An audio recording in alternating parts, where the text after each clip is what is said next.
2024. It is 10:33 a.m., and you are at a Wausau Waterworks Commission meeting at the City Hall. Thank you very much for joining us. We do have everyone present on the commission. Thanks for joining us. The first item on our agenda is to approve the minutes of January 8th, 2024. This is from the Joint HR Committee and Wausau Waterworks Commission and the January 9th, 2024 meetings. I would entertain a motion. I have a motion by Alder Herbst and a second by Commissioner Jean. Is there any discussion? Okay, all of those in favor of approving minutes of January 8th, 2024 and January 9th, 2024 can signify by saying aye. Any opposed? All right, that passes. Thank you. Next up is item number 2. This is the director's report on utility operations. I will pass that over to the director, and if you have any questions, let us know. Thanks, Mayor. I have a couple updates on there for asset management software as well as the CIP contract, and then there are just some updates on operational issues as well for the commissioners if they have any specific questions on any of the projects or other items on the report. Commissioner Force. I do have a comment on the CIP contract that I'd like to make, if you'll bear with me. At these meetings, I've talked frequently about the need to have community support for our lead service line replacement project. A question I've often asked is the community behind us? Sadly, my conclusion this morning is that we don't have the needed support. 3 of our council members have voted to revisit and perhaps cancel the contract we have with CIP. And in that meeting, I was disappointed in the video response from Mr. Karashki of CIP, who seemed defensive and argumentative, almost offended that some council members would question the contract with his company. It was hardly good form. I've opened my morning emails 3 times in the past weeks to read letters to the editor strongly criticizing the CIP partnership. The most recent, a lengthy and well-written opinion piece in the Pilot Review by Mrs. Cronenwetter, a candidate for the council. We've also received a memo from former Alder Deb Ryan pointing out the potential problems associated with new service lines connecting with old piping within our aging housing stock. We've also been told that CIP has a successful stormwater project in Milwaukee, but I have not seen any information about that reference. At a previous meeting, we approved the CIP contract contingent on the city's legal department working out several contractual questions. Have we seen these clarifications? Is our approval still valid without them? Though it's difficult to find on the city's website, there is an Equiflow website designed specifically for Wausau. The phone number is a voice recording. I've emailed the contact address but haven't received a response. Plus, the website says the lead line replacement will be at no cost to the homeowner. That's mentioned several times. According to the numbers we've seen on this commission, that may not be true. None of these critics in the community is opposed to replacing lead lines. They're simply asking for communications and transparency about a project that probably will affect all property owners in the city. Credibility is paramount if this project is to succeed, and in my opinion, we don't have it yet. Thank you. Any other questions or comments? Mr. Jean. I think there is some confusion too about some people have come up to me and said, are we changing the entire plumbing in a home? I said, absolutely not. It is just the service line, and I think that's created some stir in itself. I've been able to correct that. I think I have to ask staff, but the way any house that I've ever been in, that service line terminates immediately in the floor. As it enters the building, it does not go any place in the building except for the meter, and then from that point on, the private side starts. Well, that is a private side and coming in, and the valves are private, but I just wanted to make sure that's clear with everybody, that we're only talking about the pipe coming into the house. And from what Jim said, I don't think he may have, I'm not sure how he meant that it will affect every house. Well, we have about 15 to 16,000 homes. We do not have 15 to 16 lead services, okay? It may affect them in their pocketbook. Can't say that for sure, one way or the other, but and I think there seems to be less lead services. What is our current count on that? It could be up to 8,000 on the private side, and we're about 3,500 on the public side.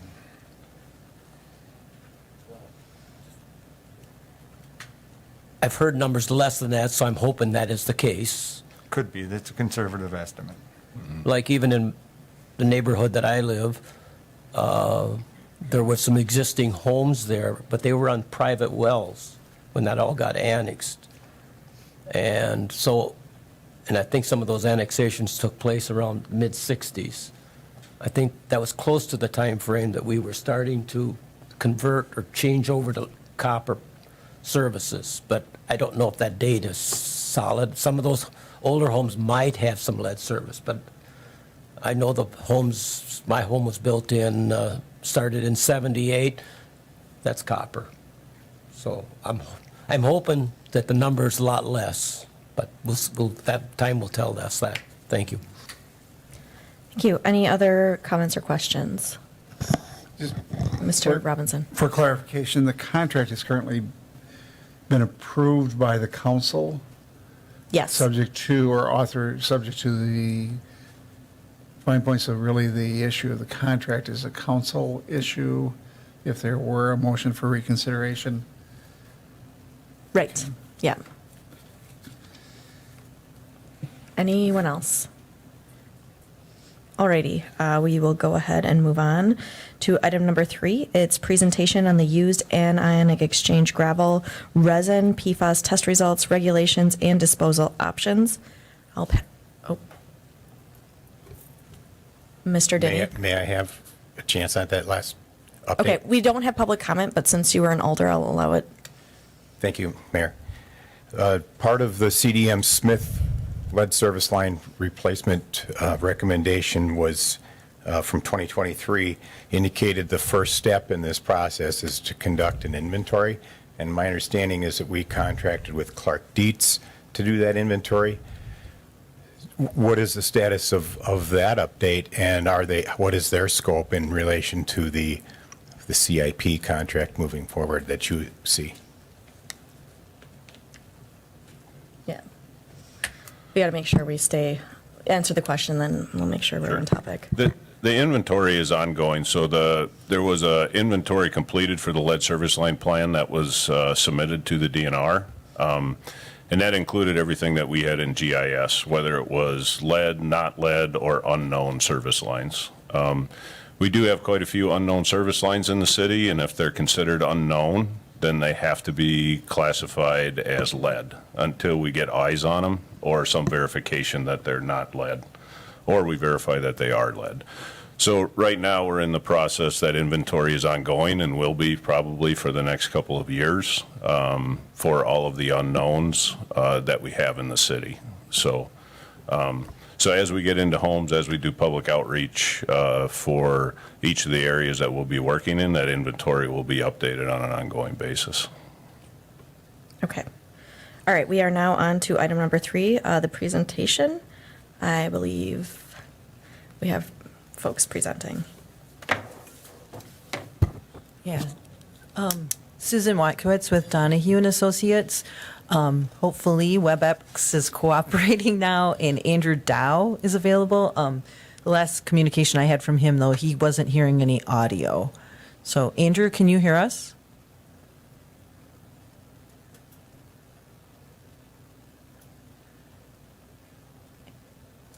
My sound's on, so. Pardon? It's on. It's on. Okay. Andrew, can you hear us?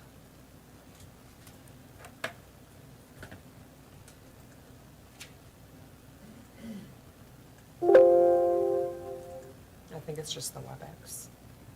It's not going to work. I don't know. We were. He's not muted right now, is he? No.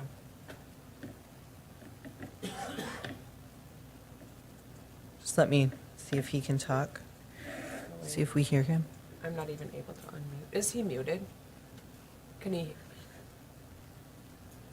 Because it says he's muted, but I can't unmute him. Okay.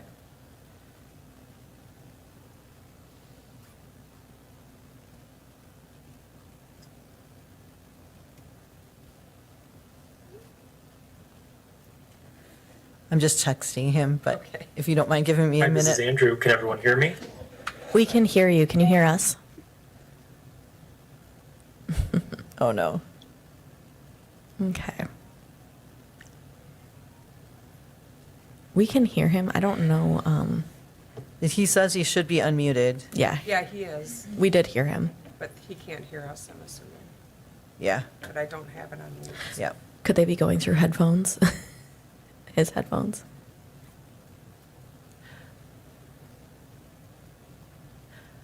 You know, I can just go through the presentation if you want. Okay. Let me just let him know. Okay. If we have questions that I can't answer, maybe we can, I don't know, pull him up on my phone or something. Okay.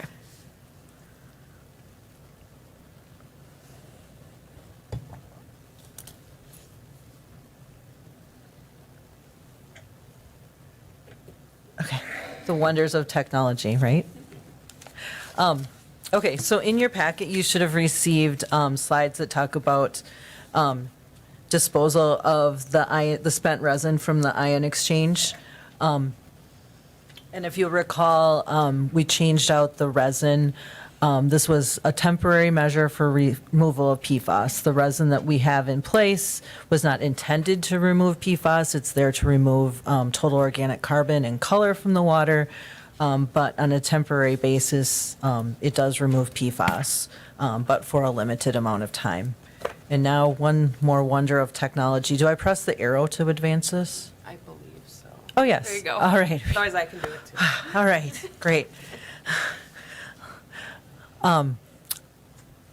So one of the problems though today with disposal of the resin is that there's a limited amount of guidance and resources and regulations for disposal of this resin. EPA is currently considering under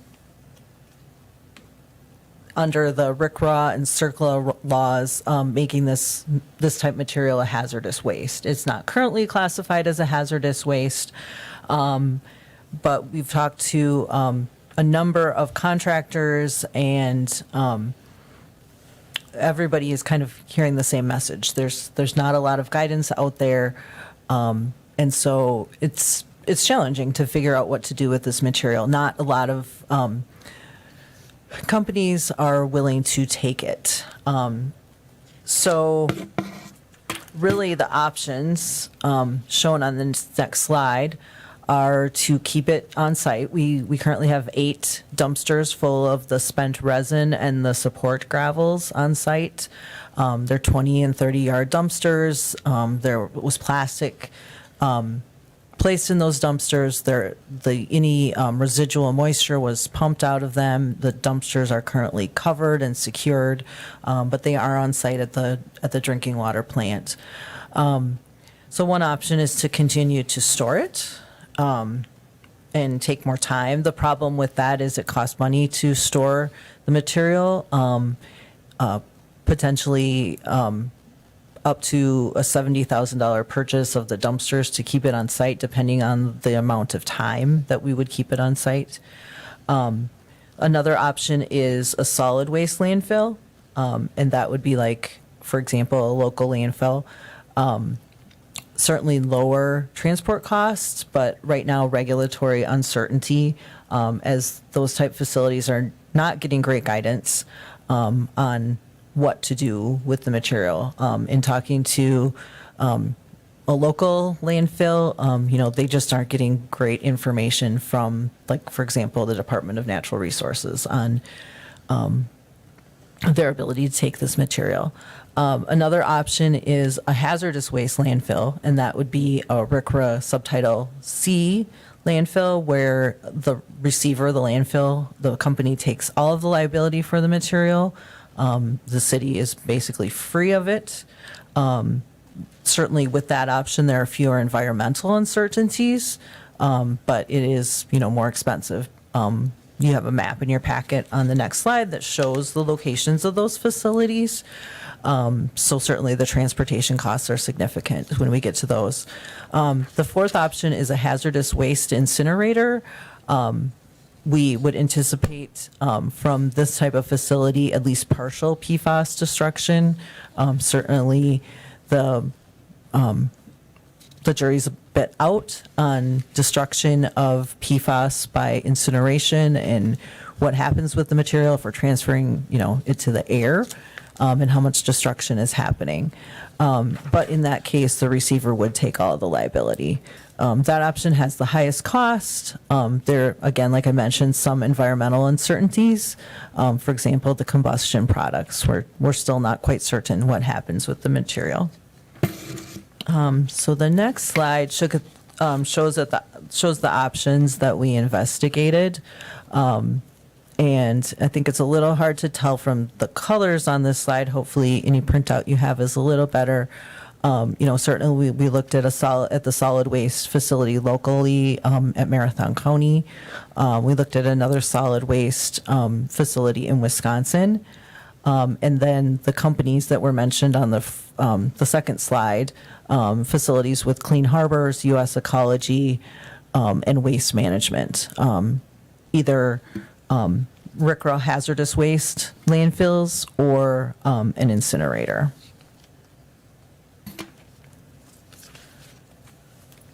So the next slide presents an overall preliminary cost comparison, with the lowest cost option being the Clean Harbors hazardous waste landfill. Again, this would be, the receiver takes all liability for the material. And you can see the breakdown there. The total cost range of $100,000 to $130,000. This particular landfill does have the fewest uncertainties related to the cost structure and the liability, the environmental controls. It's a fully closed loop facility. Clean Harbors does have a field office in Wisconsin. And so they're certainly, familiar with working with Wisconsin. A couple other options were also explored in Alabama, Idaho, and then the incinerator, which has the highest cost, and that facility is in Arkansas.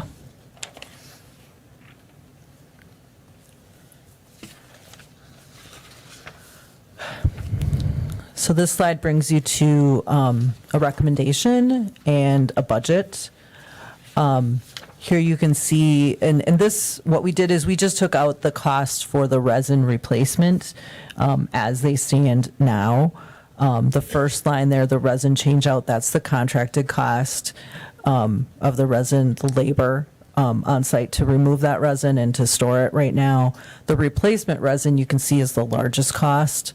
We've budgeted the resin disposal, and then the contingency includes some things like the rent that's already been paid for dumpsters to store it on site on a temporary basis, and then testing that's needed to occur. So you can see that we are within the safe drinking water costs that have been requested for funding.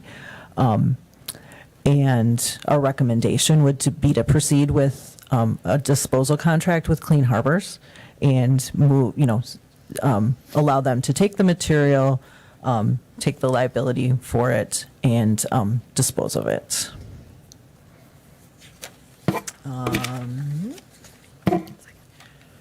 Are there any questions?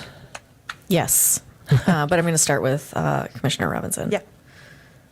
So you repeatedly stated that there are limits on liability. How are those manifested, or, how are those guaranteed? Because there is cradle to grave liability typically for any waste generated, and it's only as good as the guarantee or the recipient. Is it insured? Is it bonded, what are those guarantees? Because I think otherwise the chart is misleading.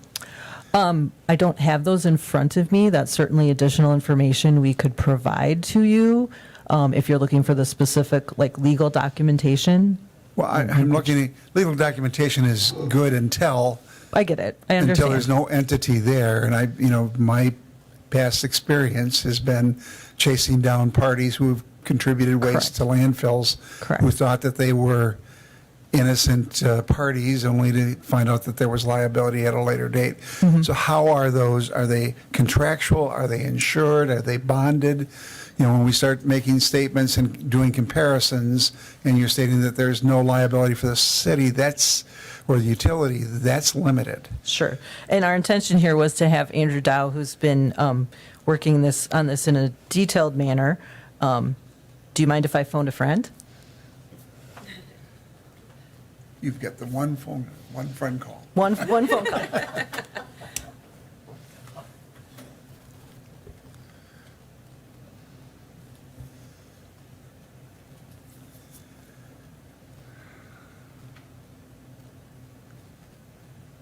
Okay, let's try that again.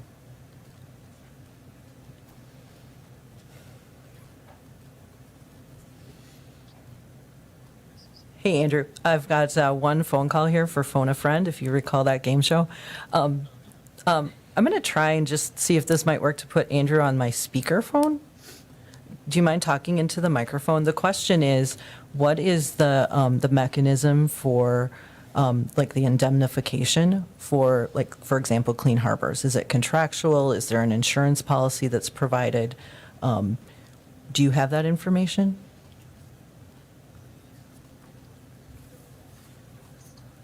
Okay.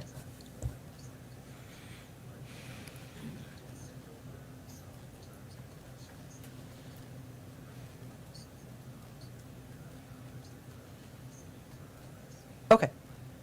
So the answer is, I don't have those. I'm going to just hang up right now and I'll let you know if there's anything more. They did send over terms and conditions that could be reviewed. So I believe it would be, contractual.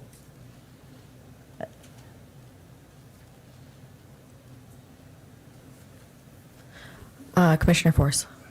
In this slide, disposal budget review and next steps, where's the transportation cost?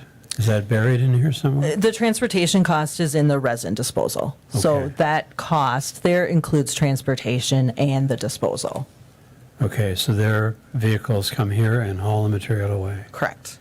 Correct. Then I had another question relating to the ion exchange resin. In the new setup, once the GAC columns are in operation, are we going to get any PFAS buildup on the resin ahead of that? I would assume there would be, some that might happen. That's why we are set up to change over the way that the plant operates. We could send water through the GAC first and then through the ion exchange. Well, the reason I ask is it occurs to me that we might end up having to regenerate the carbon and having to dispose of resin, so our costs would be even higher. Correct. Okay. Yeah, I guess that was my question with the regenerating the carbon and the resin. I thought we could also do that with the resin. Is that not the case? It doesn't get regenerated. This resin does not get regenerated. But the carbon will. The carbon, yes, can get regenerated. Okay. Other questions? I see Mr. Robinson. I guess that I'm not comfortable with the response. I would really encourage us to take a good deep dive into where our liability is. I'm aware of Clean Harbors, are a good company, but the guarantees are only as good as as long as the guarantees Certainly. last. And if there's no, to say that we lose environmental liability going forward is a misnomer. I think, and we need to be aware of that. That having said that, I'm not opposed to that disposal option, but I think we want to, as we go forward, look at my understanding is that the resin was going to be the first level of treatment, and that there's just only so much assimilative capacity of the resin relative to PFAS, and once it's gone, we can't do it. But TOC was a concern. I would think we would want to do a good review of if the resin isn't taking out the PFAS, we're going to rely on the carbon exclusively. But if we run the carbon first, is there a possibility for the carbon to be fouled, if for lack of a better term, earlier by running all the organic carbon and other things and other issue or other materials in the system? So I think we have to have a good evaluation of which is first. Well, and that's why the pilot testing showed that the resin would be run first. All I was saying is we have the option. We've got piping in, we will have piping in place so that the processes can be sort of swapped, right? But you're and I don't want to belabor it, but I think it's important to understand your granular activated carbon has a lead lag system where you're running basically things through two different filters, and you're changing those out once the assimilative capacity of vessel one, the lead vessel, is compromised, and your numbers are too high, and then your lag or your secondary vessel will assume that, and you'll do the change out. So we've got mechanisms in place to assure that, and the resin, with the granular activated carbon system, and the resin from a PFAS removal perspective is an add-on, but it's not critical to the removal of the PFAS going through it. Correct. I think, but You're that's for the correct. public more than. Okay, got it. Other questions or comments? I do have a follow-up. Andrew looked at the documentation that he has in front of him. He says, the liability appears to be written into the contract. They sent us a services agreement language, and we can share that with the city. But I think we want to be careful how is it guaranteed? I understand. Is You're it asking, is there Is it insurance? Is there a bond in place? Is it a claims made? Is it an occurrence policy? What is the Sure. What is the nature of it to give us the protection that we want going forward? And would that be a question your legal counsel would probably want to look at? Yeah, I think we'd want to see that. Yeah. We could run it through legal, and Ann would determine if we need outside or Sure. if they can do it in-house. Yeah, that'd be great. Okay. Yes, Mr. Jean. I did have the question that Mr. Forrest raised, but that's been answered. But I do have, I don't recall what the replacement of the resin would be if we didn't have PFAS. Do you know how long that resin would last? It seemed several years, right? Yes, it's on the order of years. I mean, so it's not something that, you would be doing once a year without the PFAS. And actually, it's longer. I mean, there is a process in place there's a brine regeneration process for that resin when you're just, concerned about the TOC and the color. You're welcome. Other questions or comments? So I think we're probably looking for a little bit more information before a motion or a decision is made. Is that what I'm interpreting from this body?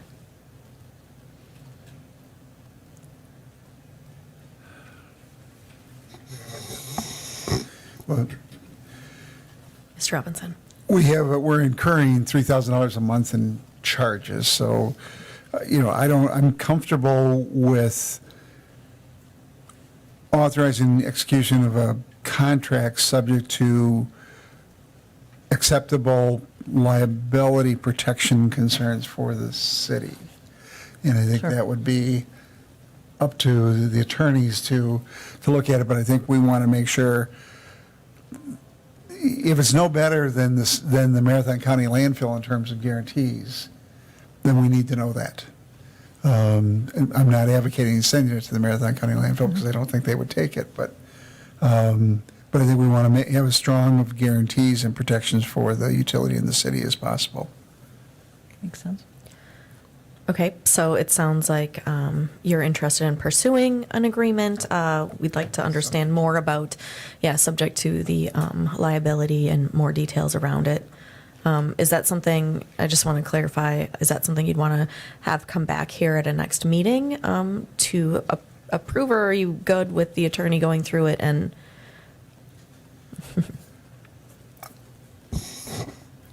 I think that it would be an attorney and a risk manager, Yep. somebody, your people Yeah. evaluate it, but I would be comfortable deferring to them Okay. and their expertise. I would make that as a motion. Okay, we have a motion on the table. Before we can discuss it, we need a second, so just want to, okay, we have a second by Mr. Jean. Looks like Mr. Force has something to say. Not on this motion. Okay.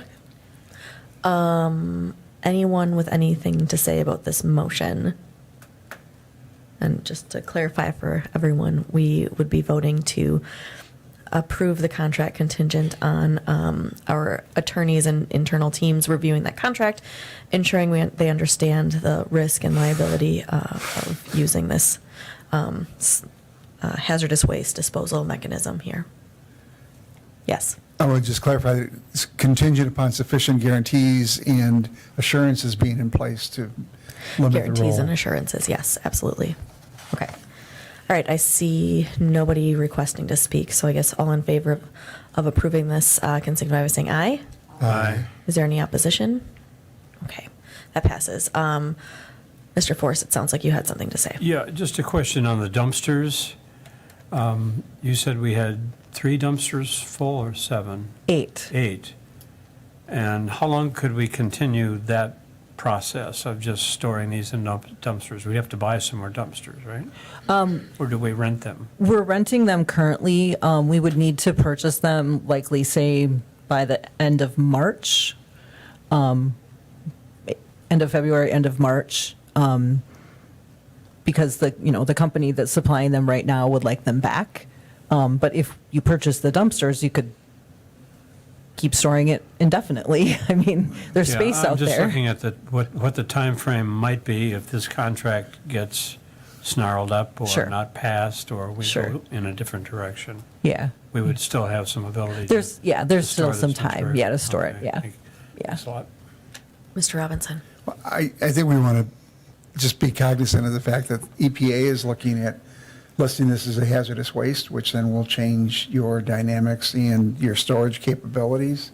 Correct. So I don't think we have an unlimited amount of time in which to deal with it. I think we have to be aware that that designation is probably forthcoming in the next few months, and it could significantly change how and where and we store the material.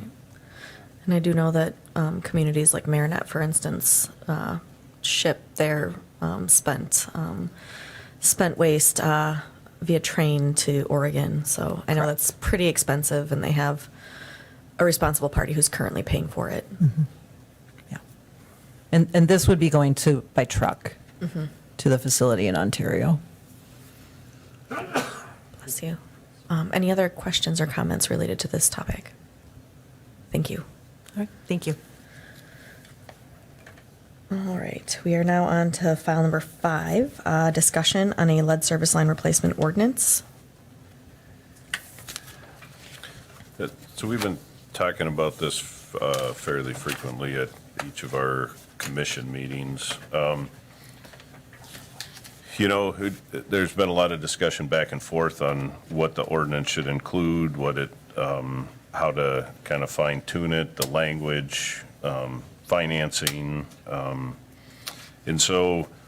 really whether, the commission is supportive of putting a replacement ordinance, making that recommendation on the council. So I think I tried to outline in my memo some of the items under the lead and copper rule, and then also some potential funding requirements, which seem to be changing as we're moving forward, but then also some of the comments that the commission provided at the last meeting and some questions, I guess. I know that the commission had requested additional public outreach, but I think there are some questions that or direction that I would need from the commission before we would set up anything to provide information directly to the public in the form of public information meetings and to receive public comment back. So And then at the end of this, the last document, the Municipal Environmental Group is proposing a bill legislation. And so, and so your consideration on that, then maybe just some consensus or direction on how you'd like to go with that, to support that or otherwise.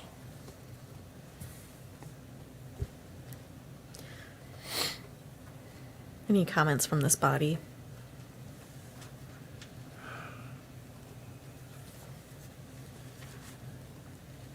Mr. Robinson? In lacking someone else raising it, I guess I have, first of all, Eric, thank you for that memo. I think it raises a number of issues, but I think one of the critical issues is what is the utilities and cities' role relative to paying for the customer side of it? And I think we really need to know, that's a policy issue. And until we know that, it's difficult to answer some of those other questions. So I don't know what the cost ramifications of that are. And I think before we can advance a document in an ordinance, we need a better understanding of what those costs might be, because that could, there's a wide range of potential costs. If we're picking up 100%, are we loaning 50% at zero interest? What are we doing? What's the policy? So I really think we have to have that discussion of how are we advancing it. I support an ordinance. I think it's a good thing, but we've got a number of variables that we really haven't defined. How would we go about having that policy discussion, and ultimately, who's going to make that decision? Is it this commission with the council, That's it. I think that's a point of discussion at a later date, but those are really critical issues before we advance it. And then there are also operationally, I think, again, you outlined 4 to 5 contacts before, sampling first and fifth month afterward. There are some implementation costs that we don't know what they are. And let's say that we do I assume that our responsibility is limited to if we do a mandatory replacement, but the owner decides to replace their system at a later date on their own, are we bound to do some of the follow-up sampling if we've already done the public side? And I just would like to make sure we have a good understanding of those costs. But I think the critical issue is, what's the cost? How do we pay for it? What are the ramifications on rates? What are the other funding sources? And until we have a better understanding of that, it's difficult to enact an ordinance that imposes a burden. Yeah, I tend to agree with you. I think that if we have the money and we're able to cover it all, it's less of a problem, although it may be invasive. But I think you're right. Do we think that we would have more information about the cost, what that looks like after this year's as we're moving ahead? I think so, especially for the cost for each replacement, right? We'll have a better idea of average cost per replacement. I think the one thing that's always going to be in question, just because of how the funding is rolled out, is we just don't know what that funding is until late, right, every year. And so, so we can estimate that, with those percentages that we think, but those would just be estimates from year to year based on the percentages that we currently know from the DNR. Yeah. And do we need this ordinance in order to access some of that money? We don't need it. I mean, it helps, right? Because we get points for having an ordinance in place, right? But I think that with the new rules that are coming into play, that, eventually they may not state it, but really the municipalities are going to really be forced into, having an ordinance in some fashion, to do this. That's really where the regulations are going. And so, so if we don't have it done before the end of June this year, then we just won't get the points when we request for next year's funding on the actual application process, which I think is due like June 30th of this year for 2025 construction. Yeah. Mr. Jean? The after testing requirements, that's, based on how I read that, that's quite a burden that we have to get in, or is that part of the testing for lead testing that we normally would do? Well, yeah, so when the new rules go into effect in October, will be next year when we required to do our sampling again, we'll have to do first and fifth liter samples. Right now, it's just the first liter, and then we train the homeowners how to do that, and that's pretty straightforward and simple.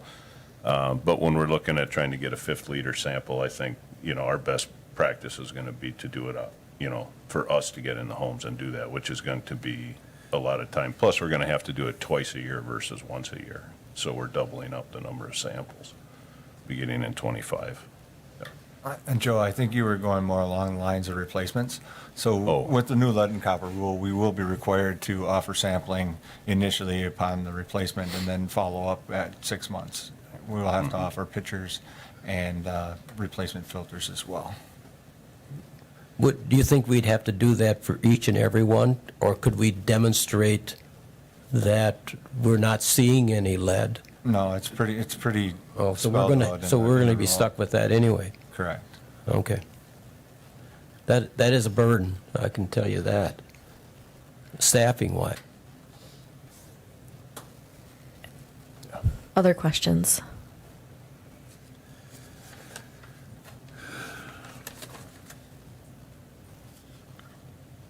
Yeah, Mr. Jean. I concur with Mr. Robinson. It is difficult to approve it, or at least move on to doing it without, because I thought, as I read through this, I thought about special assessments. We never talked about it, but we might have to do that. And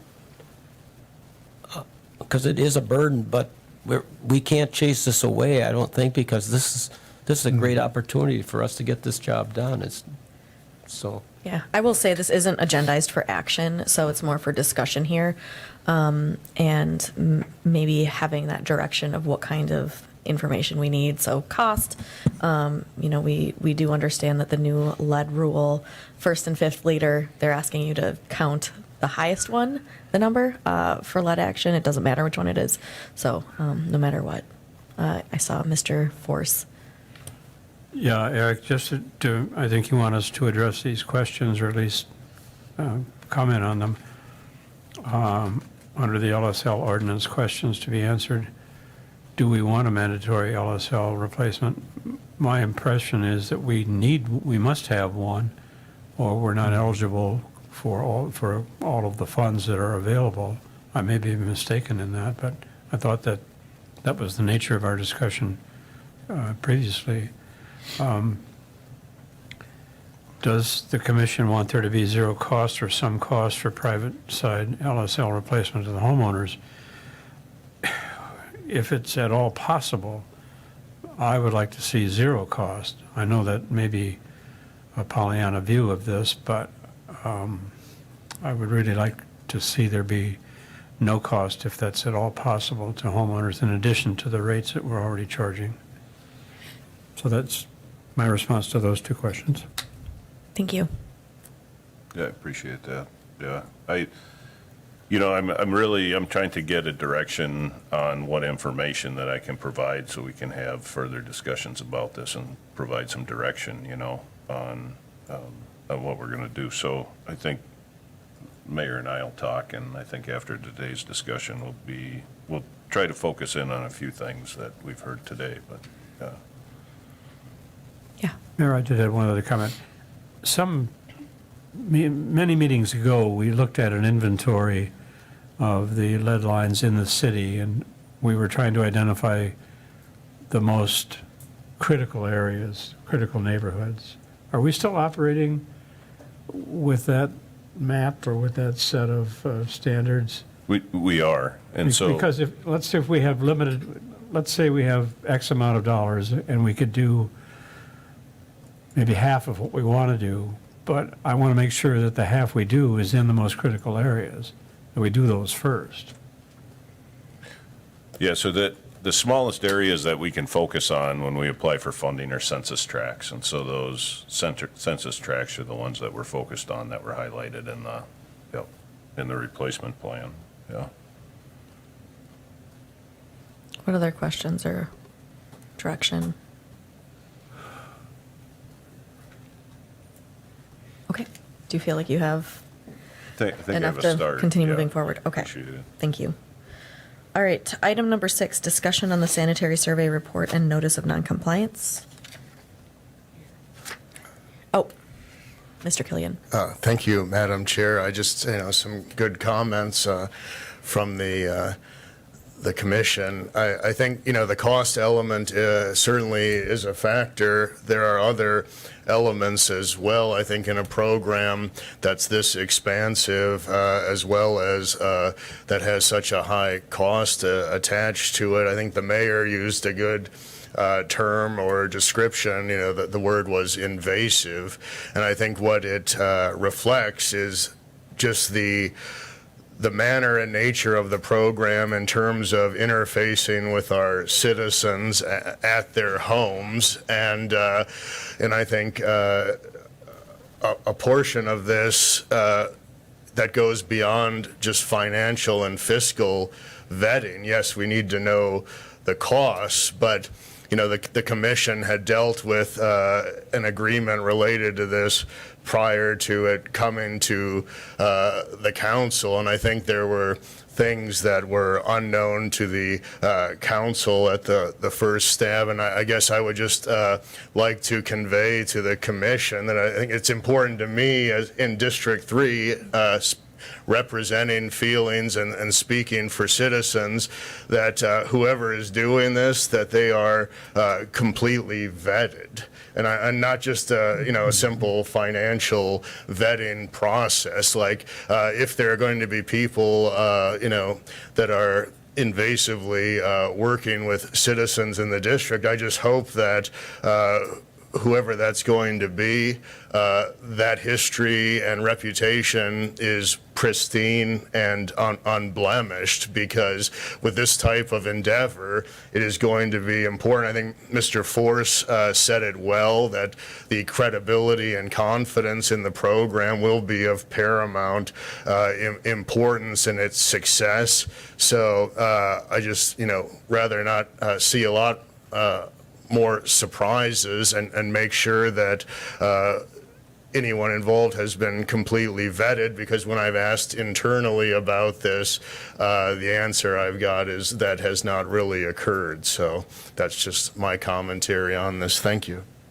Thank you. All right, we are on to item number 6, discussion on the sanitary survey report and notice of noncompliance. Don't know who wants to take that. That's good. No, I put this on here requesting kind of guidance. We have 3 deficiencies, 2 of which are not going to be an issue and they'll be taken care of, but the valve exercising program is not adequate is the one I'd like to address. My concern is we are short-staffed. We are short on being able to meet our requirements, and we have been this year. And they are asking for a letter stating how we are going to overcome this deficiency through this year. So I was hoping for some guidance from this commission in absence of making any staffing changes, how we're going to meet this requirement. Mr. Robinson. Is this something that can be contracted out, and at what cost? The costs I've seen have greatly outweighed bringing staff on. I don't have the numbers in front of me, John. So what are our options? And if we lack the current staff, can we add staff in a timely manner? We can evaluate contracting, but obviously it's an ongoing and continuous issue. So how do we I'm most not cost sure. effectively, what are your recommendations for a cost effective approach? I guess looking back at the staffing assessment, we did it about 1.5 years ago, not quite 1.5 years ago, mentioned where we should have some people. We look back further than that. We've been coming to this commission asking for staffing for quite some time. I guess we're at the point now where it's becoming an issue. I can't go back in history. So I'm guessing we're going to have to either look at adding staff, changing our scale, doing something other than what we're doing. We can look at contracting if you feel that's the way you want to go. Are you currently fully staffed? We are not currently fully staffed. We have a distribution maintainer opening for the maintainer that just offered resignation. We're looking for a plant operator, which recruitment was unsuccessful. And we're going to be advertising for a technician. And those would be positions that we have open now. So if we get those positions filled, We're still going to be short. We're probably looking at 3 to 4 times the amount of locates going into this year as we had last year. We're going to have that many more boring crews. This lead and copper rule improvement is going to take 7 times more effort than what it has in the past to become or maintain compliance. Our plant has probably 3 to 4 times more equipment than what we've had in the past. We're just not staffed for it. I'm not sure what I can do to bring this commission's attention to that. Mr. Force? Scott, you mentioned that there were 3 deficiencies. I think you then said 2 were taken care of. Am I looking at the right chart here? That Correct. We had deficiency number 3 on the water storage facilities, is that the one you're referring to? correct. The water storage facility was, it was planned to bring that one into the schedule with the rest of our water storage facilities, which are due to be inspected this year. So it'd be the valve exercising and the unidirectional flushing. Okay. All right, thanks.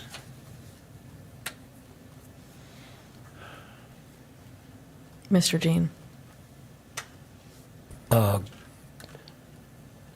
I think it was pretty clear that DNR doesn't care what our staffing levels are, we just have to comply. And I know that and I've talked about that it's going to be embarrassing if we can't comply because of staffing levels. I meant to ask some questions back under the director's report, and maybe I should can we go back to that No. later? Not at all? We're technically not even supposed to discuss that, but I allow it. Well, we'll just leave it at my comments that we need to get staff and at least get up to where with the 3 positions, that would be a good start. So the sooner we can get those filled, the better off we would be. But I think Scott is given the warning that us trying to comply was going to be extremely difficult. Mr. Robinson? I would request that, in light of the discussions we've had, that we request that staff and administration develop a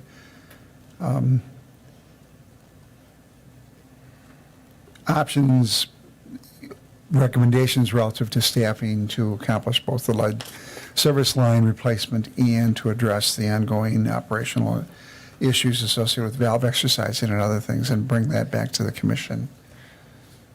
I think that's a good idea. I also think I can speak for the commission when I say the expectation is that we are in compliance. And so understanding what we need to get there concretely is really important. And understanding that we've had job openings for a while, I think it's really important that we understand what's going on here. And I am hearing mixed reports from a variety of folks. So I think that's important that we all get on the same page too.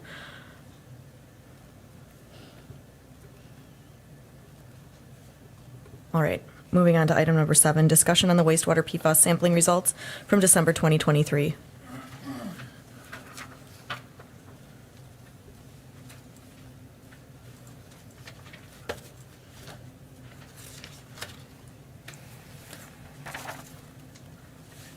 Looking at the spreadsheet I made, it's probably a little easier to interpret the results with the PFOA and the PFOS results, primarily on the effluent. As you can see on December 20th, the testing results reflected that it was below the proposed limits of the 8 parts per trillion on the effluent, and it is also the biosolids are less than the 16 nanograms per gram for the biosolids. So with that, on the biosolids end, DNR is proposing that if it is less than 16, there will be no further action required by the city to take action on it.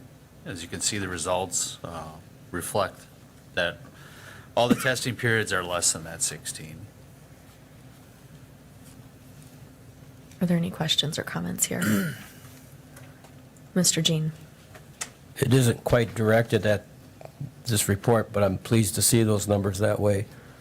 But I was talking to a gentleman, and he tested his water supply through a rock well, and he had PFAS hits. It seems next to impossible that that could happen, but said it's not germane.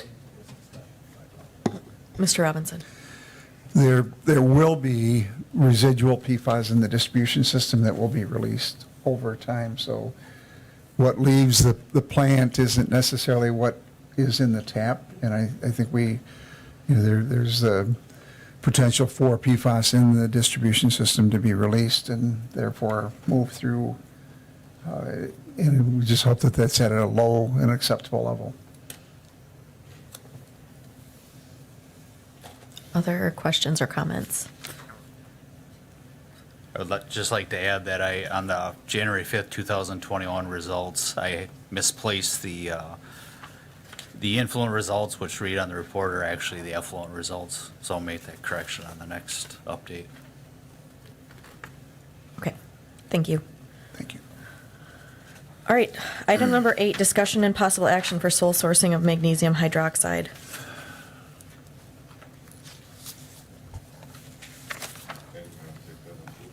Sure. Request to do a sole source of magnesium hydroxide. It's the chemical used to maintain our pH and our alkalinity within the treatment facility. Asking to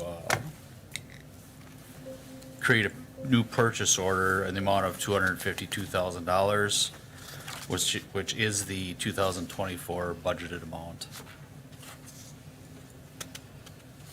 Questions? Mr. Jean? I would so move.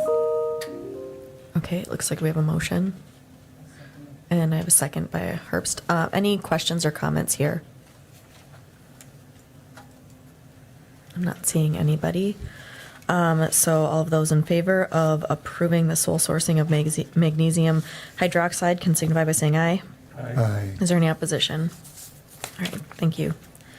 File number 9, discussion and possible action on the Water Savvy campaign initiatives. I know this was a request. Sure. Jim Forrest and I got together prior to a Water Commission meeting, and we came up with some ideas and suggestions to get out to the public as to how to go about saving water. First of all, we decided that we would like to review and update our list of water-saving practices. When it first started, we came out with this little flyer, and Jim and I thought it would be a good idea that perhaps on the billing statements that maybe every 3 months, when you have your quarterly bill, to perhaps put on these things as a reminder. For example, about the house, make sure that your washing machine is full of in dishes, and to lower the water settings, and that could be saving up to 50% less water. So we thought that perhaps it might be a good idea to put these little reminders on the water bills, possibly maybe highlighted in some bright colors that it catches their eye. Then we also talked about placing water-saving bills. Consider monthly billing. We did talk about this in the past, and I do believe Eric said that it was an option, that people could pay monthly, and I think that would be a good idea. Jim and I thought that'd be a great idea if we would be able to offer that to the people that budget for their living expenses, that they could have that monthly. It would certainly help. Then we talked about improving reporting of the water usage on customer bills. I have no idea what that means, and if there would be some explanation as to perhaps what we use now, maybe that would make a better observation for the people when they're looking at the bill to understand it. Then we talked about perhaps putting water-saving measures in our city newsletter. We haven't done that in a long time, And again, it's something that I know the newsletter has come out and it has been colorful, and I think that this would be great as well to put these ideas in the newsletter in color so it catches their eye. Then we would like to also develop a series on water savings for use by the local media, if we could get them behind us and promote this a lot more. And at that point, I'm going to turn it over to Jim if there's anything that he wanted to add. There is a citizen attending the meeting who talked to me before the meeting about the efficacy of monthly billing, and I know that we've talked about it, and I think we have agreed that it's possible, at least for users to have the option of monthly billing. So I would certainly support that, and I think there are others in the community who would like to see that as well. One other thing that Dawn didn't mention was water use within the city itself, within the municipality, and whether maybe working with the environmental committee, we could come up with some measures that indicate that the city is also trying to conserve on water use. I know I've heard the comment, well, you're asking me to save on water, but meantime, the city is wasting water in this way or that way. So it might be a credibility issue, maybe something to look at. Are you going to talk about rain barrels? I didn't know if that was going to be on for Eric, because I know that's number 10 on the agenda. Okay. Well, rain barrels were the other thing we'd like to see reinstituted as a way to save, particularly in the summertime when a lot of the water use is for irrigation of gardens and plants and trees. So we'll cover that in item 10. So I don't know if there's any action required here, except that we'd like to move ahead on as many of these recommendations as we can.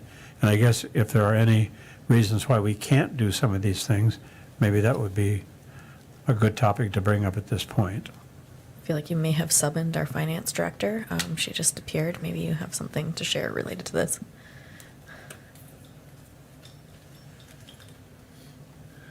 I was just going to point out that I think one of the struggles we're having right now moving to a true monthly billing system is, we're in the process of migrating to different meters. So we have some meters that are census, some meters that are Badger, and some, we're really struggling with reading. And so it's really being able to accomplish that reading on a monthly basis of the entire city.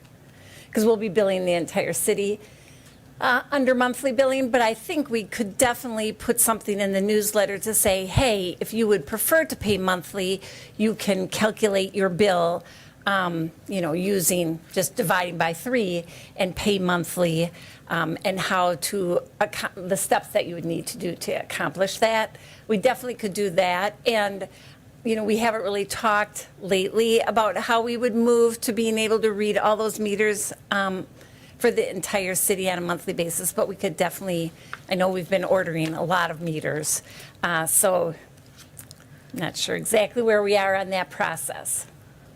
Mayor, Yes. could I have a question for Yep, Mary Ann? Alder. Have they started replacing the meters already? That's not, that, I don't know the answer Scott, to that. they have? Okay, We're about 3/4 of the way through. okay. Yeah, the cost for the meters and radios that we'd need to complete the system is about 1.6 million.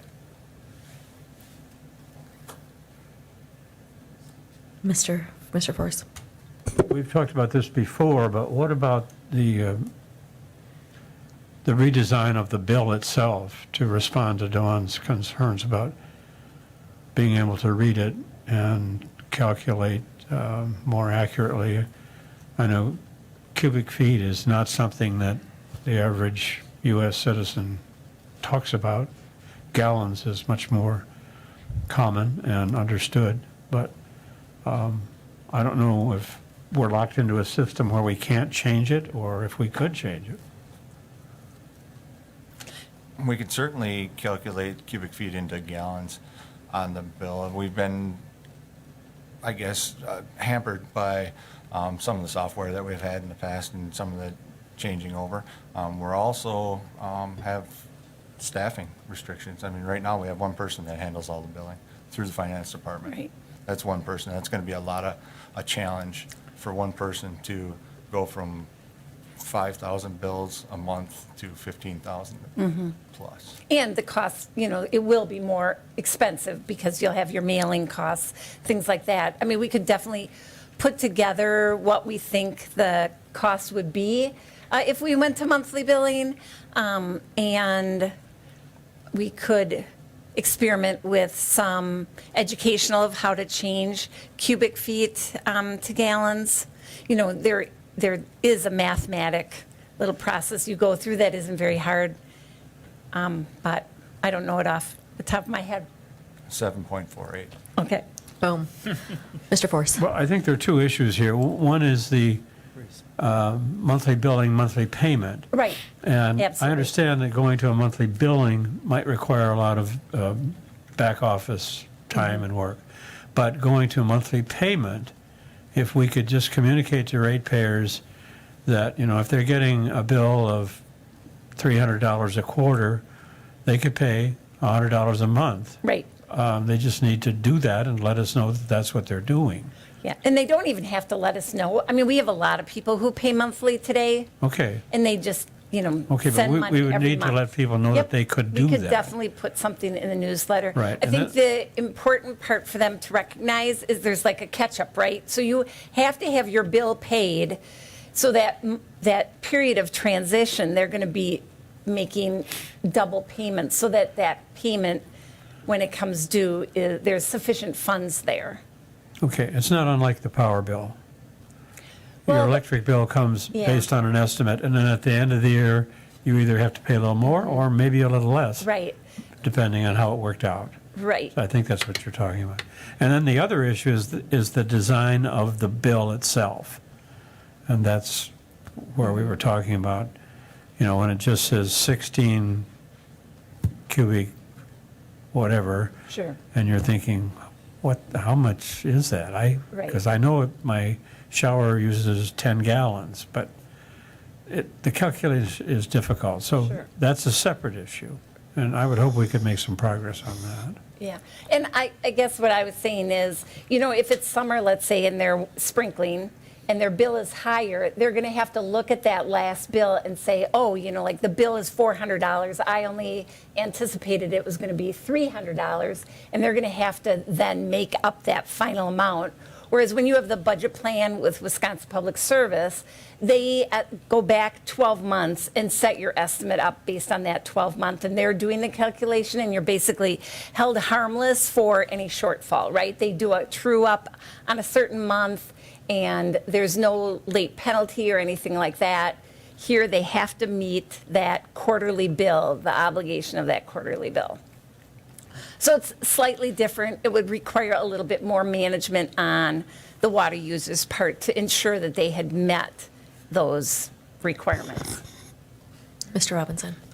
I'm going to just bring in some caution because, we've been talking about needing to add staff to do the valve exercise, and we're talking about needing to do other things. And there's a cumulative effect of all of those changes. And I think we have to take a step back. If monthly billing and monthly processing results in a significant increase in cost, that's a policy decision that we have to go in with eyes wide open.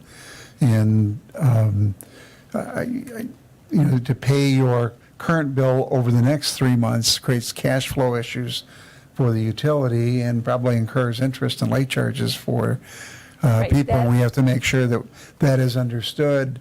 And if we're going to transition to a system, we have to give some thought as to what's the administrative expense in billing, in processing. Can we automate? Can we just go with an automatic payment like the utilities do? That would reduce some of that and electronic billing. But there are a number of factors that we could look at that might lead to a better system, but there will be cost. Mr. Force. But, John, you're right, but I think what we're talking about here is just making it clear to our ratepayers that they could pay on a monthly basis. And I don't see a huge clerical burden in doing that, just using the various media that we have, including that billing. You're smiling, I'm not sure why. But just letting them know that they could pay monthly, and some people do. I think our Director of Public Works says he pays monthly. Just letting people know that they could do that. Sure. Well, and I think the explanation, as I was trying to explain, so, when they get that month, their quarter bill, they're going to have to immediately start making monthly, they're going to have to pay that bill, and then they're going to immediately have to start paying monthly, so that the funds are on hand when that next quarter's bill is going to come up. I don't want them to think they got their bill and now they can apply monthly payments to that, because they're going to be considered late. I think that's the, unique thing that not everyone is going to pick up on, even if you explain it in a newsletter, because people, Okay, but So I think we do that with property we just have taxes. to be very careful. We do that with property taxes already. Okay. I get my property tax bill, and I know that I That's could true. split it into 3 parts if I want to. Right, And you've told me exactly how much I have to pay by when, right.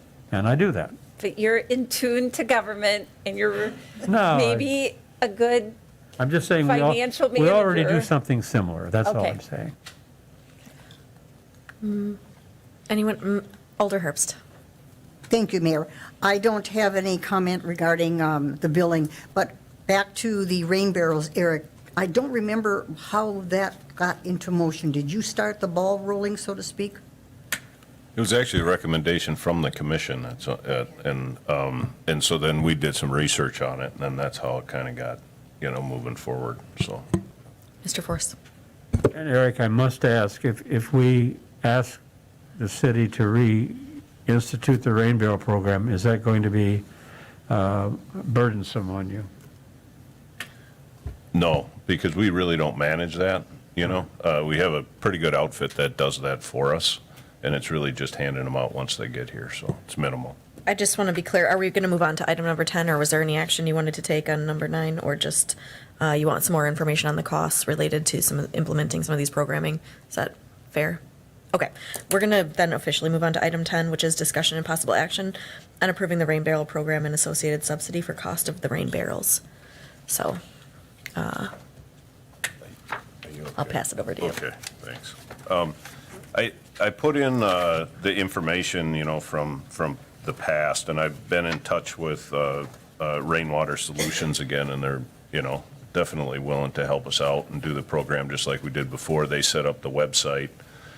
We provide a link. We start providing information out to the public so they can order these, and kind of like how we did it before. And then hopefully, though, I think in the last year, it would be nice if we could get the distribution before the long Memorial Day weekend. I mean, in the past, we've done it more like in June, but I think everybody's really gearing up in May to get things going, and so, for that weekend, so.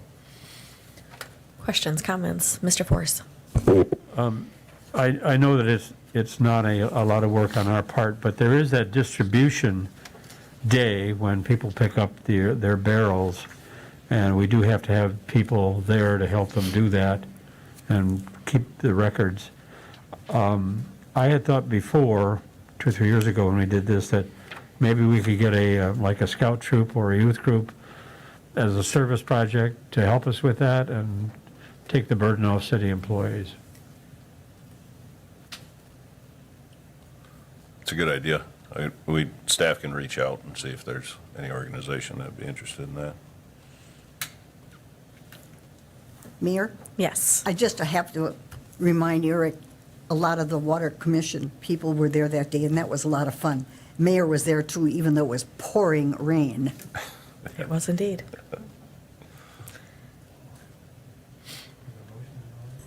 I think the one thing is in the past, that the barrels were $75 each, and then the commission approved for residents to provide $25 of that. So for Wausau residents, it was $50. Non-residents could purchase, but it was the full $75 amount, if that's the same that you want to do.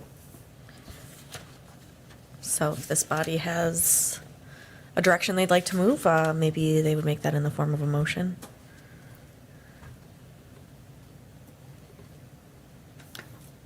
I'll make a motion that we move ahead with the rain barrel distribution Did you want to include the subsidy for ratepayers? Yes, absolutely. What you said, Mayor. The same subsidy as last time, I'm assuming? Okay. Yes, yep. Is there a second for this motion? I have a second by Commissioner Force. Is there any further discussion? All right, all of those in favor of approving the rain barrel program and associated subsidy for cost of the rain barrels can signify by saying aye. Aye. Is there any opposition? All right, that is that. Next item, I would entertain a motion to adjourn. I have a motion by Mr. Jean and a second by Alder Herbst. All in favor can signify by saying aye. Any opposed? All right, thank you.